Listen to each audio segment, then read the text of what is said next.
नमस्कार दोस्तों, स्वागत है आप सभी का एक बार फिर से। दोस्तों, अगर आप अपनी लाइफ में कुछ नया सीखना चाहते हैं तो चैनल को सब्सक्राइब जरूर करिएगा। सदियों से भारत में कृष्ण जन्माष्टमी का त्योहार बड़े ही श्रद्धा भाव के साथ मनाया जाता रहा है। मान्यताओं के अनुसार भाई कंस के अत्याचार सहते हुए कारागार में बंद माता देवकी की 8वीं संतान के रूप में भाद्रपद के कृष्ण पक्ष की अष्टमी तिथि को श्री कृष्ण का जन्म हुआ था। भगवान ने पृथ्वी को कंस के आतंक से मुक्त कराने के लिए अवतार लिया था। इसी मान्यता के अनुसार हर साल भाद्रपद के कृष्ण पक्ष की अष्टमी को कृष्ण जन्माष्टमी का पर्व मनाया जाता है। कृष्ण जन्माष्टमी के महत्व का अंदाजा इसी बात से लगाया जा सकता है कि शास्त्रों में इसके व्रत को व्रत राज्य कहा जाता है। इस एक दिन व्रत रखने से अनेकों व्रतों का फल मिल जाता है। यह हिंदुओं के प्रमुख त्योहारों में से एक है। श्री कृष्ण जन्माष्टमी को गोकुल अष्टमी और श्री कृष्ण जयंती के नाम से भी जाना जाता है। श्री कृष्ण जन्मोत्सव बड़े हर्षोल्लास के साथ मनाया जाता है। इस दौरान भक्त उपवास रखते हैं और देर रात तक भजन कीर्तन करते हैं। दोस्तों, वैष्णव और स्मार्ट दोनों तिथियों के अनुसार जन्माष्टमी का उत्सव मनाते हैं। जन्माष्टमी की तिथि सामान्य होने पर स्मार्ट और वैष्णव संप्रदाय एक ही दिन जन्माष्टमी मनाते हैं, लेकिन अलग अलग तिथि होने पर अलग अलग दिन जन्माष्टमी मनाई जाती है, जिसमें पहले स्मार्ट और दूसरी तारीख को वैष्णव संप्रदाय जन्माष्टमी को मनाते हैं। दोस्तों, आज के इस वीडियो में हम आपको बताएंगे कृष्ण जन्माष्टमी के दिन मनाई जाएगी अष्टमी तिथि का प्रारंभ और समापन के समय के बारे में, इस दिन के शुभ मुहूर्त और शुभ योगों के बारे में, और सबसे महत्वपूर्ण रोहिणी नक्षत्र क्या कहना के जन्मदिवस पर होगा, व्रत के दिन करें, व्रत का पारण कब और कैसे करें, निशिता काल की पूजा का शुभ मुहूर्त क्या होगा। ऐसी जन्माष्टमी से संबंधित भर सटीक जानकारी आपको आज के इस एक ही वीडियो में मिल जाएगी, तो वीडियो को आखिर तक जरूर देखें। दोस्तों, सावन मास के समापन के साथ ही कान्हा के जन्मोत्सव की तैयारियां शुरू हो जाती है। जन्माष्टमी का पर्व देश भर में धूमधाम से मनाया जाता है। मंदिरों में लड्डू गोपाल का पालना सजाया जाता है, उन्हें झूला झुलाया जाता है, चौकी सजाई जाती है। शिव जी के लिए कैलाश पर्वत तो कान्हा के लिए पालकी लगती है। छोटे छोटे बच्चों को भगवानों की तरह सजाकर बैठाया जाता है, जिनके दर्शन करने लोग आते हैं। घरों और मंदिरों में भगवान श्री कृष्ण की पूजा की जाती है। सभी घर मीठे पकवानों की सुगंध से भर जाते हैं। इस दिन खास तौर पर मथुरा और वृंदावन में बड़ी धूम होती है। कान्हा का बचपन मथुरा और वृंदावन में ही बीता था। दोस्तों, जन्माष्टमी के दिन पूजा पाठ व्रत आदि का विशेष महत्व है। कहते हैं कि इस दिन सच्ची श्रद्धा से उपवास आदि रखने से भक्तों के सभी कष्ट दूर होते हैं और भगवान श्री कृष्ण की कृपा से सभी मनोकामनाएं पूर्ण होती है। इस दिन पूजा पाठ के साथ आरती और मंत्र जाप का खास महत्व है। इसके बिना पूजा को पूर्ण नहीं माना जाता। कृष्ण जन्माष्टमी के दिन देवकी, वासुदेव, बलदेव, नंद, यशोदा और लक्ष्मी जी के नाम लेते हुए पूजा प्रारंभ करनी चाहिए। इस दिन विष्णु पुराण, भगवद गीता आदि का पाठ करना चाहिए। पूजा कर आने के बाद सभी को प्रसाद वितरण करें। कृष्ण भगवान को पंजीरी के साथ पंचामृत का भोग बहुत प्रिय है। मान्यता है कि बिना पंचामृत के कृष्ण की पूजा अधूरी मानी जाती है, इसलिए उन्हें पंचामृत का भोग जरूर लगाना चाहिए। पंचामृत दूध, दही, घी, शहद, शक्कर आदि से बनकर तैयार होता है। अब जानते हैं अष्टमी तिथि के समय के बारे में, लेकिन दोस्तों उससे पहले आपसे रिक्वेस्ट करते हैं कि वीडियो को लाइक जरूर करिएगा, दोस्तों को शेयर कर दीजिएगा, और अगर आपने अभी तक चैनल को सब्सक्राइब नहीं किया है तो चैनल को सब्सक्राइब करके बेल आइकन जरूर दबाइएगा। दोस्तों, यह पर्व भगवान श्री कृष्ण जी के जन्मोत्सव के रूप में मनाया जाता है। भगवान श्री कृष्ण का भादो मास के कृष्ण पक्ष की अष्टमी तिथि रोहिणी नक्षत्र में हुआ था और उनके जन्म के दिन को आज भी काफी धूमधाम से मनाया जाता है। दोस्तों, जन्माष्टमी के दिन भगवान कृष्ण की आरती राव यानी 12 बजे जाते और घंटे घड़ियाल बजाकर जन्म की खुशियां बांटी जाए। दोस्तों, जन्माष्टमी का पर्व मथुरा और वृंदावन में बहुत ही धूमधाम से मनाया जाता है। खासकर मंदिरों और घरों में लोग बाल गोपाल के जन्म का उत्सव का आयोजन भी करते हैं और बाल गोपाल के लिए पालकी भी सजाते हैं। ऐसी मान्यता है कि भगवान विष्णु जी में धर्म की स्थापना करने के लिए श्री कृष्ण जी के रूप में जन्म लिया और इस दिन पर धारण कर श्री कृष्ण जी का स्मरण करना अत्यधिक फलदायी होता है। वास्तुशास्त्र में जन्माष्टमी के वर्ग को का राजा भी कहा गया है। भविष्य पुराण में इसके संदर्भ में उल्लेख है कि जिस घर में यह व्रत लिया जाता है वह अकाल मृत्यु, गर्भ का दुर्भाग्य तथा कलह से पीड़ित नहीं, और जो भी इस व्रत को एक बार कर लेता वह दुनिया के सभी सुखों को भोग कर विष्णु में निवास करता है। दोस्तों, इस दिन लोग पूरा दिन भर उपवास रखते हैं। आपको बता दें कि जन्माष्टमी का व्रत अष्टमी तिथि से शुरू होता है और इस व्रत का पारण नवमी तिथि नहीं करना चाहिए।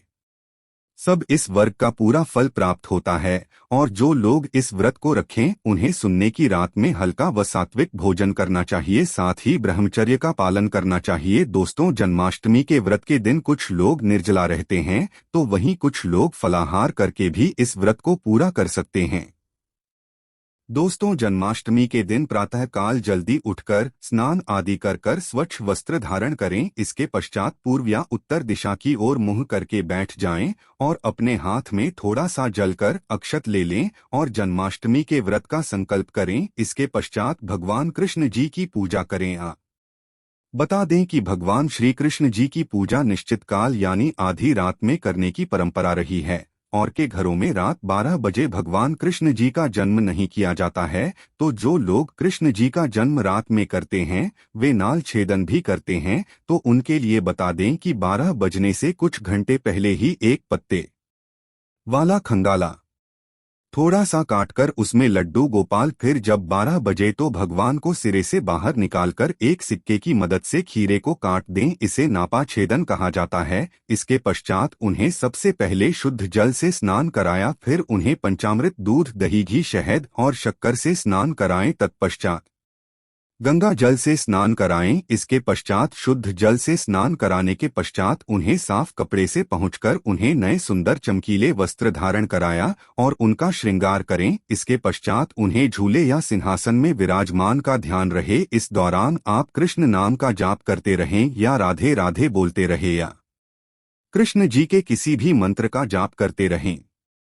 दोस्तों, अब आप लड्डू गोपाल की विधिवत पूजा करें, उन्हें चंदन का तिलक लगाएं, फूल माला अर्पित करें और उन्हें रोक लगाए माखन, मिश्री, पंचामृत, नारियल से बनी मिठाई या धनिये की पंजीरी का भोग लगाएं। ध्यान रहे उसमें तुलसी का पत्ता जरूर डालें। इसके पश्चात धूप दीप जलाकर भगवान श्री कृष्ण जी की आरती जरूर करें और लड्डू गोपाल को इस दिन झूला झुलाया। दोस्तों, जन्माष्टमी की रात को लोग रात्रि जागरण करके भजन कीर्तन शो आदि भी करते हैं। इससे आपको शुभ फल की प्राप्ति होती है। आपको बता दें कुछ लोग रात्रि की पूजा के पश्चात अपने व्रत का पारण करते हैं और कुछ लोग अगले दिन सूर्योदय के पश्चात। ध्यान रहे कि आप प्रसाद खाकर ही अपने व्रत का पारण करें। तो दोस्तों, चलिए अब जानते हैं कि वर्ष 2023 जन्माष्टमी का पर्व को कब मनाया जाएगा।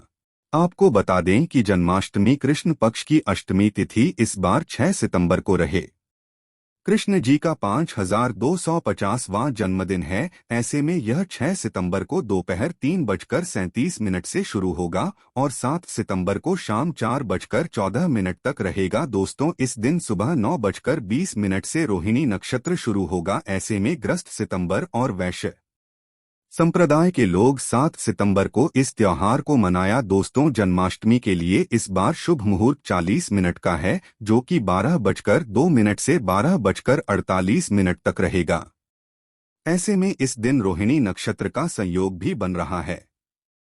ऐसे में इस दुर्लभ संयोग में जन्माष्टमी की पूजा करने से 3 जन्मों के से मुक्ति मिलती है। यदि किसी की आत्मा प्रेत योनि में भटक रही है तो उनके नाम से की गई पूजा उनकी आत्मा को मुक्ति प्रदान कराती है। दोस्तों, इस दिन का व्रत संतान का सुख देने वाला होता है। ऐसे में इस बार जन्माष्टमी का व्रत करना ना भूले। साथ ही जो इस व्रत को शुरू करना चाहते हैं, इस बार उनके लिए सबसे अच्छा मौका है भगवान श्री कृष्ण की कृपा पाने के लिए। ऐसे में फिर आप भी इस व्रत को शुरू कर सकते। तो दोस्तों चलिए अब जानते हैं जन्माष्टमी के व्रत कथा, जिसको पढ़ने या सुनने मात्र से ही सभी लोगों के सारे पाप धुल जाते हैं और सभी मनोकामनाएं पूरी हो जाती है। दोस्तों स्कंद पुराण के मुताबिक यदु वंश के राजा उग्रसेन का राज चलता था। उग्रसेन का सबसे बड़ा पुत्र कंस था, जिसकी चचेरी बहन देवकी थी। काश अपने ही पिता को जेल में डालकर स्वयं राजा बनकर राज करने लगा। और दूसरी ओर कश्यप ऋषि का जल राजस्व स्वयं के पुत्र के रूप में वासुदेव का जन्म हुआ, जो कि आगे चलकर वासुदेव का विवाह देवकी से संपन्न हुआ। और देवकी को विदा करने के दौरान एक आकाशवाणी हुई कि आज जिस बहन को इतने प्यार से विदा कर, कल उसी का 8वां पुत्र तुम्हारी मौत का कारण बनेगा। वहीं कंस देवकी को मारने के लिए हावी हो गया, पर सैनिकों और वासुदेव के वचनों ने ऐसा होने से बचा लिया। वासुदेव सत्यवादी थे, उन्होंने कंस को वचन दिया कि वह अपना 8वां पुत्र उसे सौंप देंगे। दोस्तों वासुदेव जी की बात मानते हुए कंस ने उन दोनों को बंदी बनाने का निर्णय ले लिया और उनके पास पहरेदार लगा है। इसके पश्चात कंस ने देवकी के सारे संतानों को मानने का पालन कर इस निश्चय के अनुसार देवकी के साथ और सुल्तानगंज द्वारा मारे गए। इसके पश्चात देवकी के 8वें पुत्र का जन्म भाद्रपद मास के कृष्ण पक्ष की अष्टमी तिथि को रोहिणी नक्षत्र के दौरान मध्य रात्रि में भगवान श्री कृष्ण का जन्म हुआ था। बालक जन्म लेते ही जेल की कोठरी प्रकाश में होगा। दोस्तों वीडियो में आगे बढ़ने से पहले एक बार फिर आपको याद दिला दें कि अगर आपने वीडियो को लाइक नहीं किया है तो वीडियो को लाइक कर दें और ऐसी ही ज्ञानवर्धक वीडियो हमेशा देखने के लिए इंडियन कल्चर प्राचीन ज्ञान चैनल को सब्सक्राइब करने। साथ ही एक आकाशवाणी सुनाई दी कि तुम बालक को गोकुल में रह रहे नंद बाबा के यहाँ छोड़ा, वहाँ एक कन्या का जन्म हुआ है, उसे तुम यहाँ ले आओ।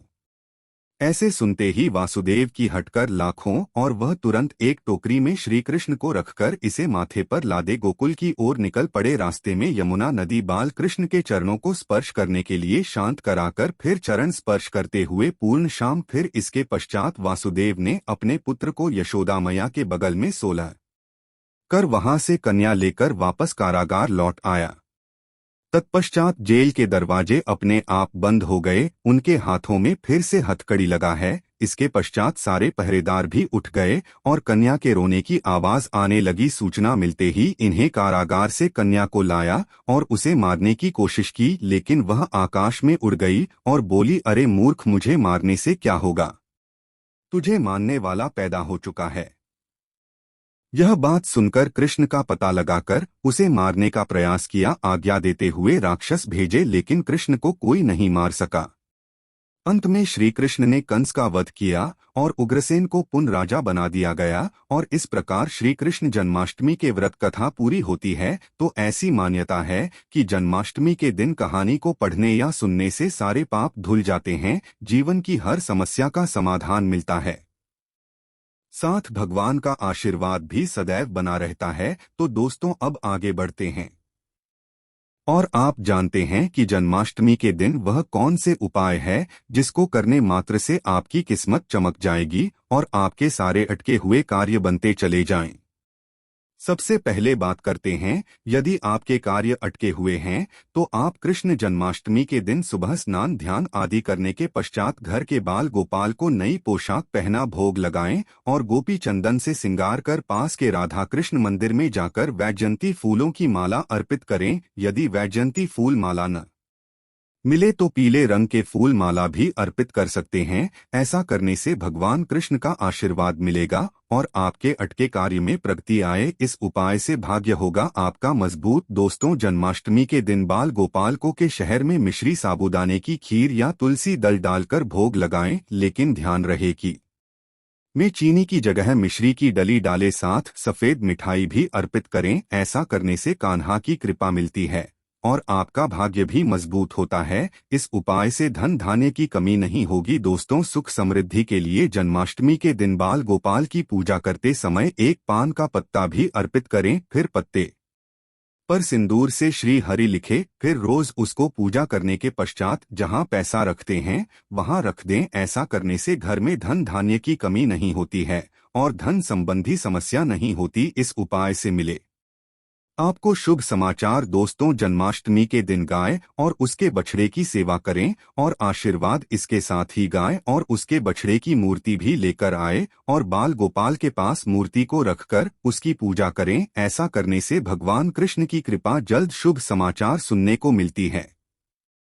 इसके पश्चात गाय और बछड़े की मूर्ति को ईशान कोण में रखना आदर्श स्थान माना गया है। इस उपाय से आर्थिक तंगी हो आपकी तो दोस्तों कर्ज की समस्या से यदि आप परेशान हैं तो जन्माष्टमी के दिन दक्षिणवर्ती शंख से भगवान श्री कृष्ण का अभिषेक करें। दक्षिणवर्ती शंख को लक्ष्मी का स्वरूप माना गया है और लक्ष्मी पूजा में शंख के बिना पूजा नहीं होती है। ऐसा करने से आर्थिक तंगी दूर होती है और लक्ष्मी की प्राप्ति होती है। इस उपाय से होगी व्यवसाय में उन्नति। दोस्तों, जन्माष्टमी के दिन सुबह शाम 11 बार तुलसी की क्रमांक करें और घी का दीपक जलाएं। इसके पश्चात 108 बार ओम नमो भगवते वसुदेव आय मंत्र का जाप करें। साथ ही कपूर जलाकर उसका थोड़ी सी मिश्री डाल दें और कपूर और मिश्री का धर्म भी करें। ऐसा करने से नौकरी व्यवसाय में उन्नति होती है। करते हैं आपको जानकारी पसंद आई होगी।